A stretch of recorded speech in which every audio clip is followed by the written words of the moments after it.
तो साथियों, मैं मीनाक्षी शुक्ला एक बार पुनः आप सभी का स्वागत करती हूँ आपके अपने प्लेटफॉर्म टारगेट विद केसीएच में। तो साथियों, जैसा कि आपको पता है, प्रत्येक दिन हम आपके लिए संस्कृत की एक न्यू टेस्ट सीरीज लेकर आते हैं और आज फिर से हम आपके लिए एक बहुत ही बेहतरीन टेस्ट सीरीज को लेकर आए हैं। कई हमारे साथी लाइव भी आ चुके हैं, तो चलिए जुड़ जाइए। और आते ही पहला काम लाइक, दूसरा काम शेयर, जल्दी करो और जुड़ जाओ। देखते हैं भैया कौन कौन आ चुका है।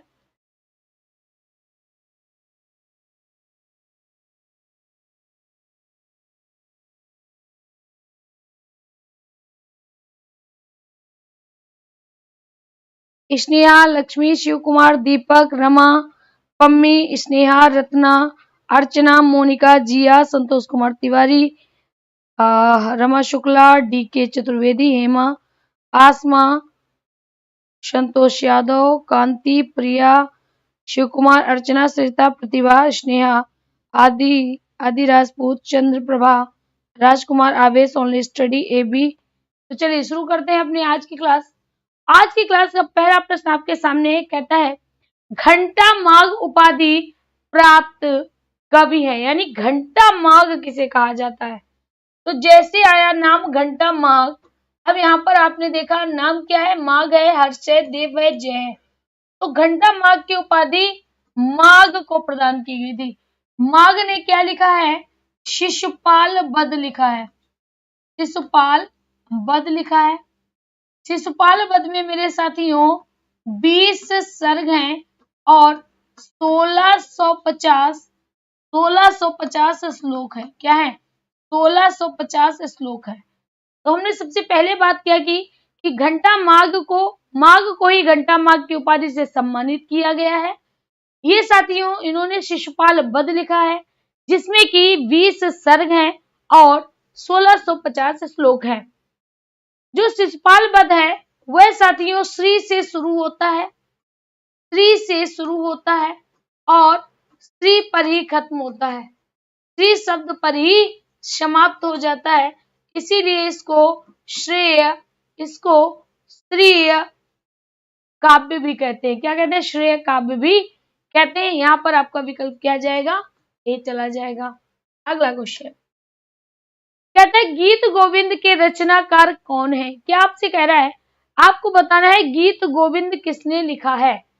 सबसे पहले कालिदास, शूद्रक, जयदेव या विशाखदत्त। तो मेरे साथियों गीत गोविंद, सबसे पहले आपको ये पता होना चाहिए कि गीत गोविंद है क्या। तो यह एक तरह से गीति काव्य है। क्या है, गीति काव्य है, यानी इसमें गीत हैं, गाने हैं, तो ये एक गीति काव्य है। अगर पूछा जाए इसमें कितने सर्ग हैं, तो मेरे साथियों उतने ही सर्ग हैं जितने एक साल में महीने होते हैं। तो इसमें 12 सर्ग हैं। गीत गोविंद को लिखा किसने था, तो गीत गोविंद के रचनाकार जयदेव थे। कौन थे, जयदेव थे। विकल्प आपका क्या चला जाएगा, शी विकल्प चला जाएगा, जयदेव हो जाएंगे। क्या हो जाएंगे, जयदेव हो जाएंगे। अगर पूछा जाए गीत गोविंद में किसका वर्णन है, तो इसमें गीत तो है ही, लेकिन किसके, गोविंद के हैं। यानी हम कह सकते हैं श्री कृष्ण की आराधना की गई है, श्री कृष्ण की आराधना की गई है। श्री कृष्ण पर गीत लिखे गए हैं, गोविंद के गीत लिखे गए, इसीलिए इसको गीत गोविंद कहते हैं। विकल्प आपका क्या जाएगा, शी विकल्प आपका राइट हो जाएगा।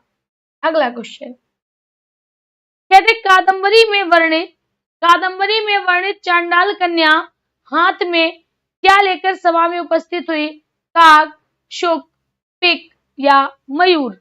अभी 4-6 दिन पहले हमने इस प्रश्न को कराया था। तो जो चांडाल कन्या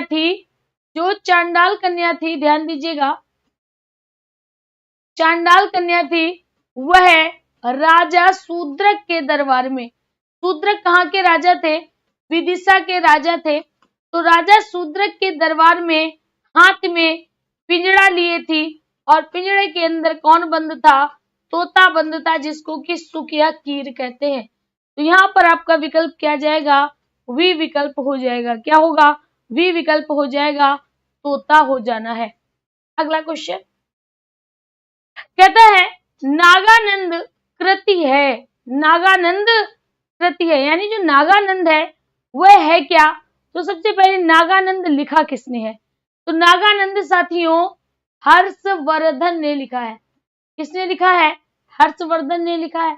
हर्षवर्धन द्वारा ये एक नाटक है। हर्षवर्धन द्वारा लिखा ये एक नाटक है। अगर पूछा जाए कि इसका उपजीव्य क्या है, यानी ये लिया किससे गया, तो याद रखिएगा कथा सरित सागर। किससे लिया गया है? कथा सरित सागर से लिया गया है। कथा सरित सागर से लिया गया है। यह एक नाटक है। डी विकल्प आपका राइट हो जाना है। डी विकल्प आपका राइट हो जाएगा। अगला बढ़ते हैं। कहता है भारतीय समाज के अनुसार साहित्य में वर्ण होते हैं। अब देखिएगा भारतीय साहित्य के अनुसार साहित्य नहीं, यहाँ पर हमें समाज करना है। समाज में वर्ण होते हैं, यानी अगर हम भारतीय साहित्य के अनुसार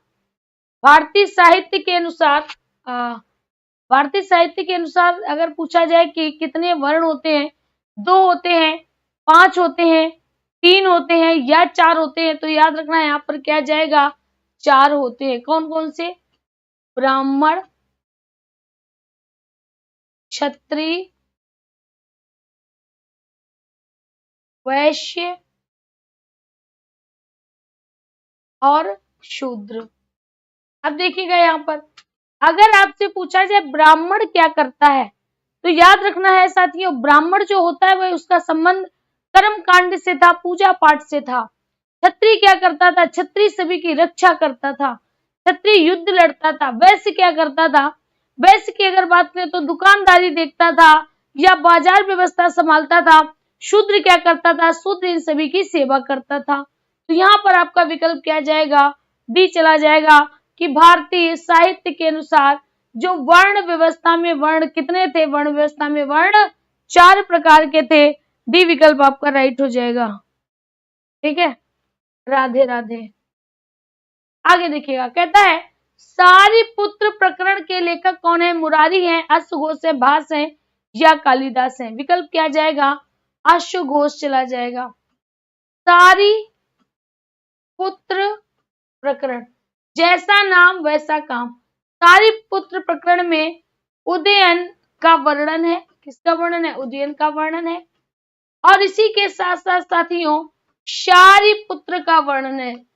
सारिपुत्र का वर्णन इसमें मिलता है। तो यहाँ पर आपका विकल्प क्या जाएगा? जिसे कि अश्वघोष ने लिखा है, वही विकल्प आपका राइट हो जाएगा। अगला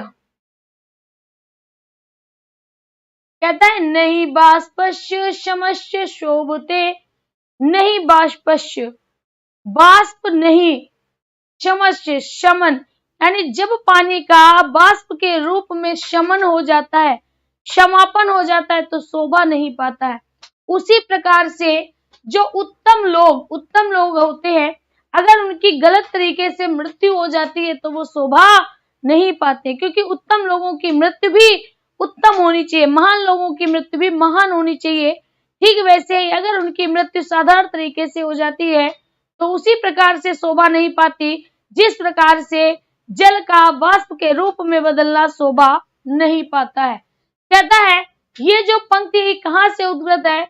मेघदूत से, सौरनंदन से, बुद्धचरित से या रघुवंशम से, या रघुवंशम से। तो याद रखना ये साथियों सौंदरानंद किससे है अवतरित? सौंदरानंद से अवतरित है। सौंदरानंद से अवतरित है। विकल्प आपका क्या जाएगा? वी विकल्प हो जाएगा। वी विकल्प हो जाना है। अगला क्वेश्चन कहते हैं भारवी किसके उपासक थे? यहाँ पर आपसे पूछ रहा है कि भारवी किसके उपासक थे। भारवी का नाम अगर पूछा जाए तो भारवी का नाम साथियों दामोदर था। भारवी का मूल नाम क्या था? दामोदर था। और जो भारवी थे वह किसके उपासक थे? ब्रह्मा के, विष्णु के, शिव के या पार्वती के? तो याद रखिएगा ब्रह्मा के उपासक थे। भारवी किसके उपासक थे? ब्रह्मा के उपासक थे। ठीक है, कोई बात नहीं संतोष जी, ये आज पहली बार सूक्ति लेकर आए हैं तो आपका गलत होना स्वाभाविक था। यहाँ पर आपका विकल्प क्या जाएगा? ब्रह्मा चला जाएगा। ठीक है, अगला कहते हैं बागार्थ विव संप्रक्तौ, बागार्थ प्रतिपत्तये किस ग्रंथ का मंगलाचरण है? ये आपका गलत नहीं होना चाहिए। कहते हैं बागार्थ प्रतिपत्त, बागार्थ विव संप्रक्तौ, बाक और अर्थ के संप्रक्तौ मिलने से, बाक और अर्थ यानी शब्द और अर्थ, बाक बाक बागार्थ, जब इसको अलग अलग करोगे ना तो क्या होगा? बाक प्लस अर्थ, ठीक है। तो जब स्वर से मिलेगा तो का गा में हो जाएगा, बागार्थ हो जाएगा। बागार्थ संप्रक्तौ यानी बाक और अर्थ के संप्रक्तौ साथ साथ मिलने से, बागार्थ प्रतिपत्त, बागार्थ यानी बातचीत प्रतिपद्ध होता है, बाक की रचना होती है। कहते हैं किस ग्रंथ का मंगलाचरण है? कुमार संभव का, रघुवंशम का, रामायण का या प्रसन्न राघव का? विकल्प क्या जाएगा? रघुवंशम हो जाना है। क्या हो जाना है? रघुवंशम हो जाएगा। ये सभी का सही रहेगा क्योंकि इसको हमने और भी कई बार कराया है। तो ये रघुवंशम का है जिसको कि कालिदास ने लिखा है। ये रघुवंशम जो है वह साथियों कालिदास का के द्वारा लिखा गया महाकाव्य है जिसमें कि 19 सर्ग है, 19 सर्ग है, ठीक है। आगे अब यहां से व्याकरण शुरू हो रहा है, फटाफट बताइएगा, समय नहीं लेना है। कहता है व्याकरण एक कतियमा, व्याकरण में कितने यम होते? 3 3 5 4 1। विकल्प क्या जाएगा? सी। देखिएगा, जब का, खा, गा, घा इनका मेल जब किसी भी पंचम वर्ण से होता है तो का डबल का होता है, खा का डबल खा होता है, का डबल गा होता है और घा का डबल घा होता है। बस यही चीज बनना क्या कहलाती है? यम कहलाता है। क्या कहलाता है? यम कहलाता है। सी विकल्प आपका राइट हो जाएगा। और ये 4 वर्ण ही यम कहलाते हैं, ये 4 वर्ण ही यम कहलाते हैं। बनेगा कब? जब इनके बाद में पंचम वर्ण आएगा। अगला क्वेश्चन कहता है प्रत्याहार से शाब्दिक अर्थौ अस्ति। कहता है प्रत्याहार का शाब्दिक अर्थ, प्रत्याहार शब्द का अर्थ क्या है? शाब्दिक अर्थो, शाब्दिक अर्थ क्या है? शब्द का अर्थ क्या है? सबसे पहला है, कहता है संक्षिप्तीकरण। संक्षिप्तीकरण किसे कहते हैं? कहते हैं संक्षेप में करना। संक्षिप्तीकरण मतलब संक्षेप में करना। दूसरा कहता है विस्तृतीकरण मतलब विस्तार करना। देखिएगा, अगर यहाँ पर संक्षेप होगा, आप खुद ही समझिएगा, तो बच्चा विस्तार तो होगा नहीं, क्योंकि संक्षेप का मतलब होता है छोटा रूप और विस्तार का मतलब होता है बड़ा रूप। तो अगर यहाँ पर संक्षिप्तीकरण होगा तो विस्तृतीकरण नहीं होगा। विभेदीकरण का मतलब है अलग अलग। क्या? अलग अलग। तो विकल्प आपका क्या चला जाएगा? ए चला जाएगा, संक्षिप्तीकरण हो जाएगा। ए विकल्प आपका राइट होगा, ए विकल्प आपका राइट हो जाना है। अगला क्वेश्चन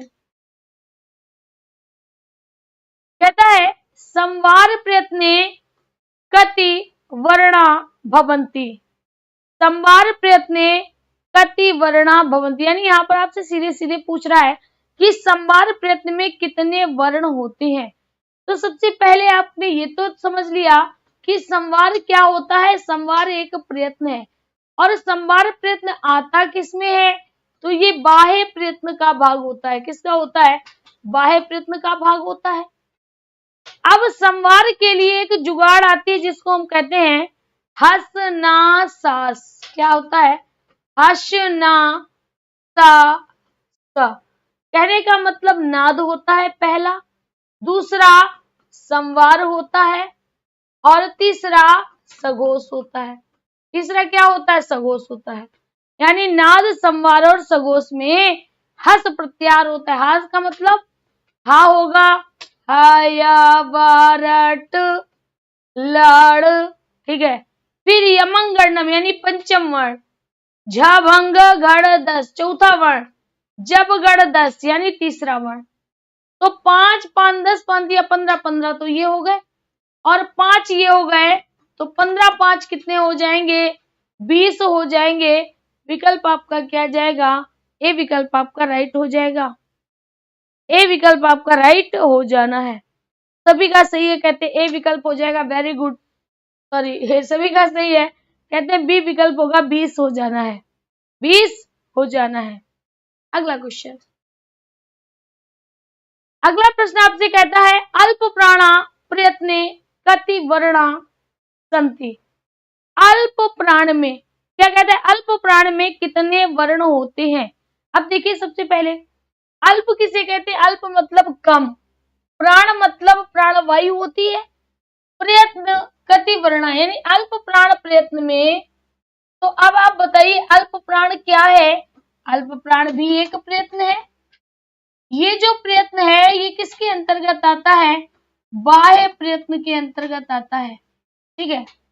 अब इसमें कितने वर्ण होते हैं, तो सबसे पहले आपको याद रखना है अल्प मतलब कम, प्राण मतलब समय। तो जब वर्णों के उच्चारण में कम समय लगे, जब वर्णों के उच्चारण में कम समय लगे तो अल्प प्राण होता है।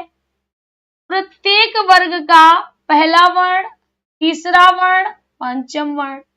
एक वर्ग में कितने, 3 वर्ग हैं, कितने 5, तो टोटल कितने हो गए 15, ठीक है। फिर इसके बाद या, रा, ला, वा, ठीक है, यानी 4 ये हो गए, तो टोटल कितना हो जाना है 19 हो जाना है। विकल्प आपका क्या जाएगा, सी चला जाएगा, 19 हो जाएगा। कितना हो जाएगा 19 हो जाना है, ठीक है। आगे बढ़े, अगला क्वेश्चन कहता है अविता परिता समया निक्सा प्रतियोगे अपि।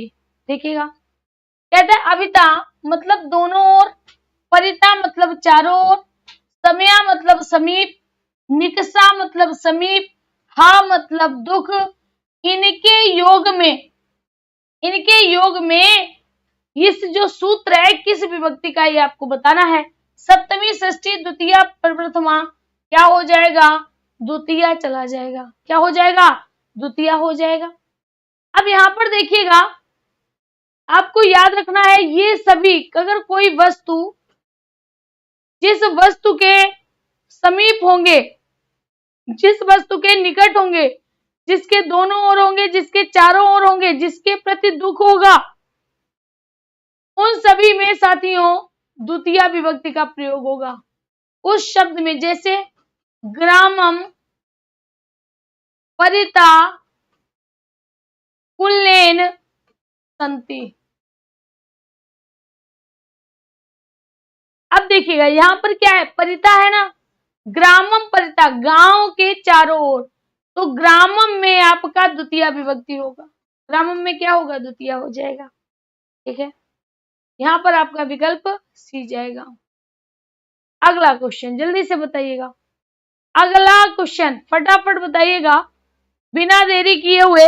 कहता है सा रामम प्रति कथयति, सा रामम प्रति कथयति में द्वितीय पद है। अब यहाँ पर तो आपको दिख रहा है, तो देखिएगा यहाँ पर द्वितीय पद किसमें होगा, रामम में हो जाएगा, प्रति में होगा नहीं, कथयति में होगा नहीं, सा में होगा नहीं, बी हो जाएगा द्वितीया विभक्ति एक वचन, द्वितीय विभक्ति एक वचन। आगे बढ़ते हैं, अगला कहता है विव्रतम के शाम। कल इस प्रश्न को लिया था, विव्रत किसे कहते हैं, कहता है विव्रत के शाम। विव्रत किसमें होगा, उष्माणाम उसमें, स्पर्शानाम स्पर्श में, स्वराणाम स्वरों में, अंतस्थ मतलब अंतस्थ में। तो यहाँ पर साथियों जैसे ही उष्माणाम पूछा गया, उष्माणाम में क्या होगा, ईसत विव्रत होगा, ठीक है। स्पर्शानाम में इस पृष्ठम होगा, स्वराणाम में विव्रतम होगा, और अंतस्थ में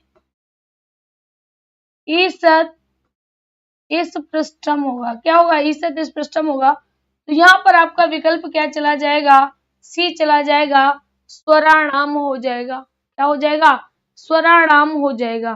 क्लियर, स्वराणाम हो जाएगा।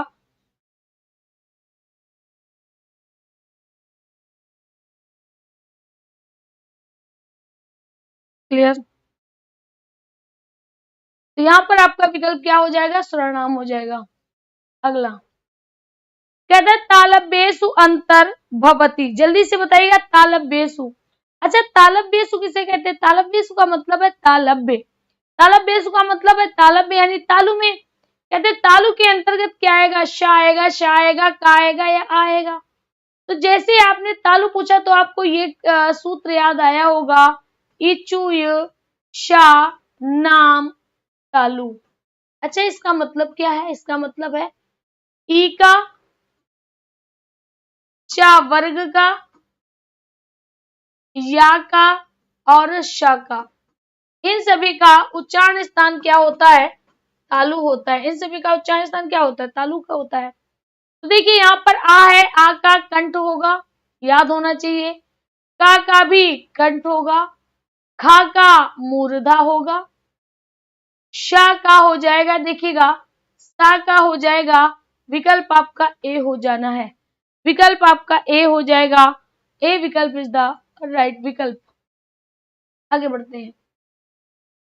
कहता है जिह्वा मूली वर्ण अस्ति। अब देखिएगा जिह्वा मूली, जिह्वा मूली किसे कहते हैं? जिह्वा मतलब जीभ, जिह्वा मतलब जीभ, और मूली का मतलब होता है मूल, यानी जिह्वा के मूल भाग से वर्ण है।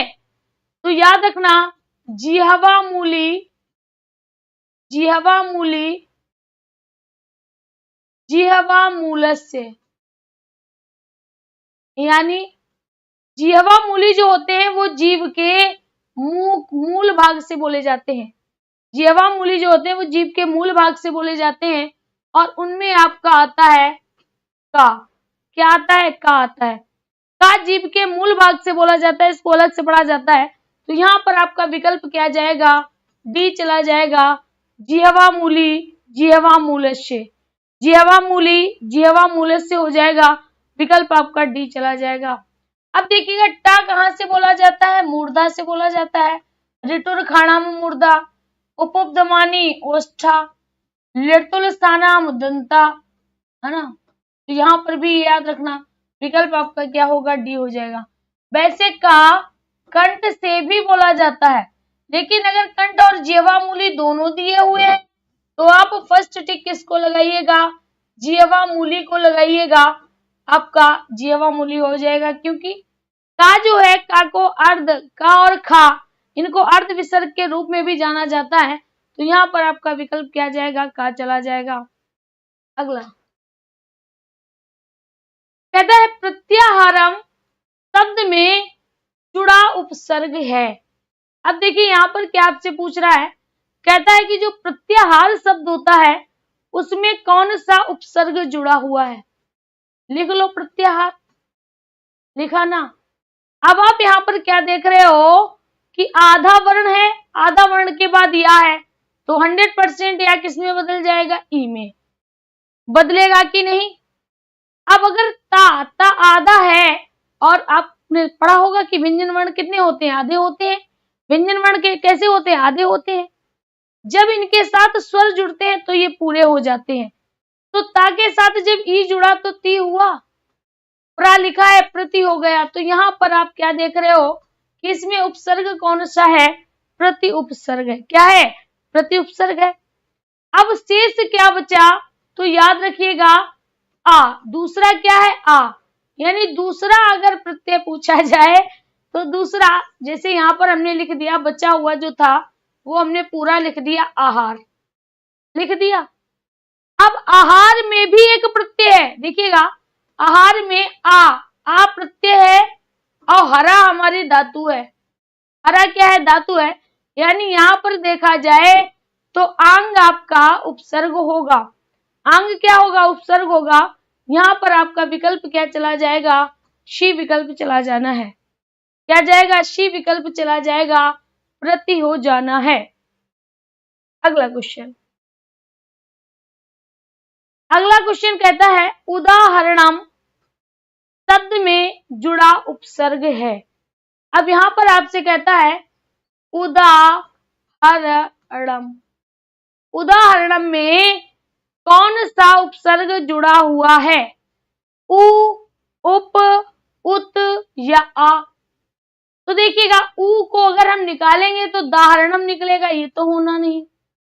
उप भी निकल कर आएगा नहीं, लेकिन दा, ता था दा, अगर हम यहां से ता निकाल लें, हमने ता निकाला, उत निकाला, अब बचेगा क्या, ये देखिए क्या बचा, तो आहरण, आहरणम, यानी अगर हमने उत को निकाला तो आहरणम बचेगा। विकल्प आपका क्या जाना है, सी विकल्प आपका राइट चला जाएगा। सी विकल्प राइट हो जाएगा, उत प्लस आहरणम हो जाएगा, उत प्लस आहरणम हो जाना है। अगला क्वेश्चन,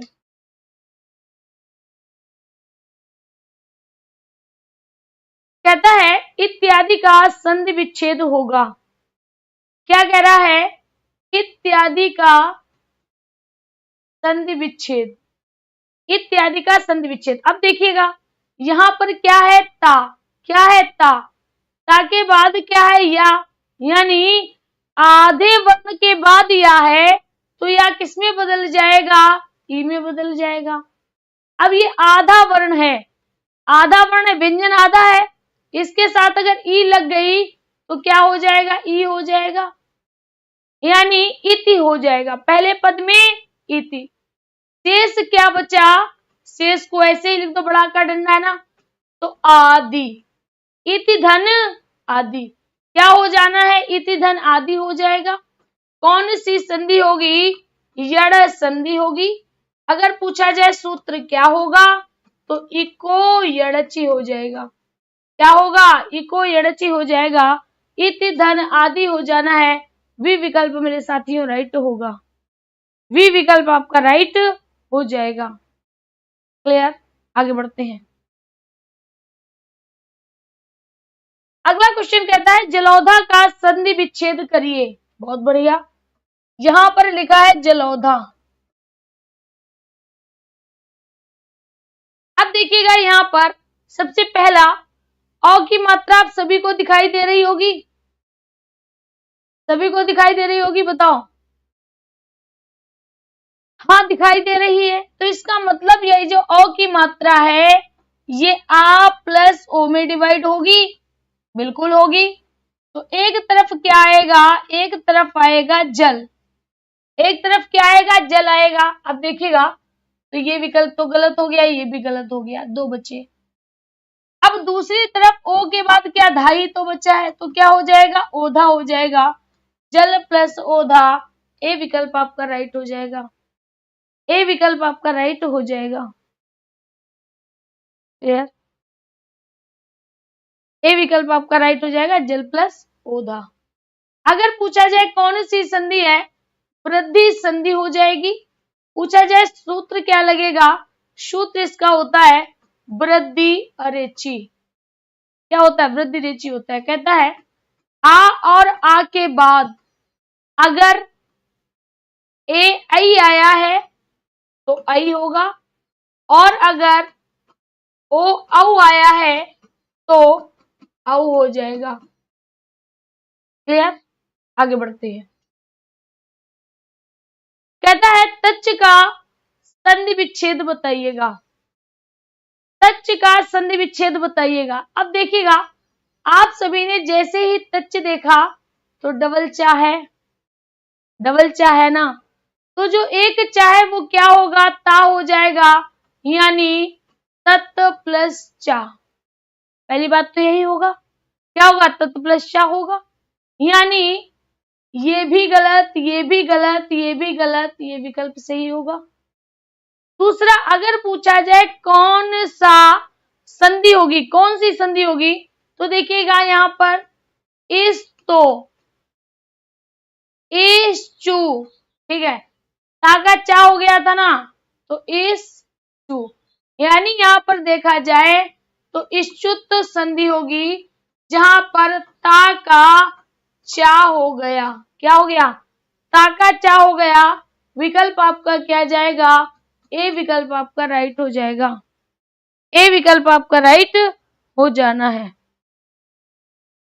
क्लियर, अगर पूछा जाए कि इसका सूत्र क्या होता है, कुछ लोग कहते हैं सूत्र बता दो, इश्चु नाशु, इस तो इश्चु नाशु, ठीक है। अगला क्वेश्चन, कहते हैं भवन में प्रकृति एवं प्रत्यय बताइएगा। भवन, भैया हमने यहां पर लिख लिया भवन,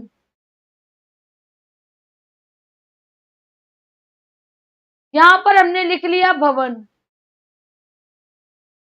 सबसे पहले चारों तरफ तो भू लिखा है तो 100% इसमें क्या होगा, भू हो गया। अब देखिएगा यहां पर छोटी सी चीज है, यहां पर वाह है, ऊ हो गया, यानी ऊ के बाद निश्चित ही कोई समान स्वर आया होगा। तो भू प्लस अन, यानी ऊ के बाद अगर आ आता है, ऊ के बाद अगर आ आता है तो वाह में हो जाता है। तो यहाँ पर भू प्लस अन होगा। अब ध्यान दीजिएगा अन कहां से आता है, देखिएगा सबसे पहले सानच, सानच का होता है मान, सत्र का होता है अत, अन, अंति, ल्यप, ल्यप का क्या होता है या, और अक्ता का होता है अक्ता। ठीक है, तो भवन में प्रकृति और प्रत्यय बताइएगा। अन शेष रहा, बी विकल्प हो जाएगा, भूधन सत्र भवन हो जाएगा, भूधन सत्र भवन हो जाएगा। विकल्प आपका क्या जाएगा, बी विकल्प चला जाना है, बी विकल्प आपका राइट हो जाएगा। अगला कहता है दृश्य में तुमुन प्रत्यय के योग से क्या बनता है। यहां पर आपसे क्या कहता है अगर दृश्य में तुमुन प्रत्यय जोड़ा जाए, क्या जोड़ा जाए, तुमुन प्रत्यय जोड़ा जाए तो क्या बनेगा, पश्यन, दृश्यति, दृष्टवा, दृष्टुम। तब आप कहोगे तुमुन से तो तुम जुड़ता है। ठीक, अब यहां पर पश्यन तो होगा नहीं, पश्यति भी होगा नहीं, दृष्टवा भी होगा नहीं, दृष्टुम हो जाएगा, डी विकल्प आपका राइट होगा। तुमुन प्रत्यय तुम्हारे लिए, तो इसमें इसका क्या अर्थ निकलता है, के लिए, इसका क्या अर्थ निकलता है, के लिए। तुमुन प्रत्यय का अर्थ क्या है, के लिए। अगला कर कहता है प्रतिदिनम में कौन सा समास है, जल्दी से बताइएगा। यहां पर आपसे पूछ रहा है प्रतिदिनम में समास, सबसे पहला अव्ययीभाव समास, कर्मधारय समास, द्वंद्व समास और तत्पुरुष समास। तो जब भी समास पूछा जाए आप लिख लो इसको ऐसे ही, प्रतिदिनम, लिख लिया ना। समास को दो भागों में बांटिएगा, तो सबसे पहले आया प्रति और दूसरा आया दिनम। क्या आया, दिनम। तो यहां पर जो ये प्रति है, प्रति क्या है, उपसर्ग है, प्रति क्या है, प्रति उपसर्ग है। ठीक है, और अगर किसी भी समास का पहला पद उपसर्ग होता है तो वह अव्ययीभाव समास कहलाता है। क्या कहलाता है, अव्ययीभाव समास कहलाता है। विकल्प आपका ए चला जाएगा। अव्ययीभाव समास में पूर्व पद प्रधान होता है। क्या होता है, पूर्व पद प्रधान होता है। अब दूसरा देखिए, अगर अव्ययीभाव समास का पहला पद, अगर अव्ययीभाव समास का पहला पद प्रति है, क्योंकि अभी हमने देखा था प्रतिदिनम, तो यहाँ पर पहला पद प्रति है और दूसरा पद दिनम है, तो हम दिनम को दो बार लिखेंगे, दिनम, दिनम, प्रति को हम ऐसे ही लिख देंगे, दिनम, दिनम प्रति हो जाएगा। विकल्प आपका क्या जाएगा, ए विकल्प राइट हो जाएगा। अगला क्वेश्चन कहता है गम धातु का लट लकार मध्यम पुरुष द्विवचन। देख लो भैया, लट लकार पूछा है, लट लकार को क्या कहते हैं, वर्तमान काल कहते हैं।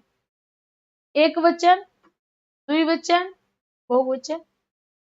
यहाँ पर प्रथम पुरुष, मध्यम पुरुष, उत्तम पुरुष। ठीक है, कैसे लिखोगे, ती, ता, अंते, शी, का, था, आमी, आवा, आमा। क्या कह रहा है, कहता है मध्यम पुरुष द्विवचन, पूछ रहा है मध्यम पुरुष द्विवचन। देखिएगा मध्यम पुरुष द्विवचन यही तो हुआ, यानी था लगा हुआ है, ता नहीं होगा, बा नहीं होगा, था हो जाएगा, ती नहीं होगा, शी विकल्प आपका राइट होगा, सी विकल्प राइट हो जाएगा। क्या कहोगे, गच्छथा हो जाएगा। क्या हो जाना है, गच्छथा हो जाएगा। सी विकल्प आपका राइट होगा। क्लियर?